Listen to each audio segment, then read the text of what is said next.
बिस्मिल्लाहिर्रहमानिर्रहीम। अस्सलाम वालेकुम। आप देख रहे हैं स्मॉल एचडी न्यूज़ और मैं हूं ईशा रानी। आपको एक अहम खबर से आगाह करते चले। हुकूमत ने मुल्क भर में कारोबार मगरिब के वक्त बंद करने का फैसला कर दिया।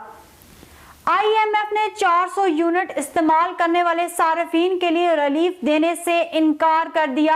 हुकूमत की तरफ भेजी गई तजवीज़ मुस्तरद कर दी गई, बल्कि IMF ने गैस की कीमतें 45 से 50% बढ़ाने का फैसला कर दिया।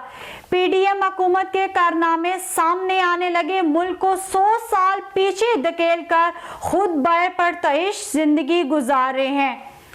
आपको एक बार फिर बताते चले, हुकूमत ने मुल्क भर में कारोबार मगरिब के वक्त बंद करने का फैसला कर दिया।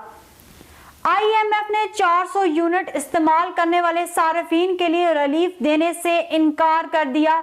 हुकूमत की तरफ भेजी गई तजवीज़ मुस्तरद कर दी गई, बल्कि IMF ने गैस की कीमतें 45 से 50% बढ़ाने का फैसला कर दिया।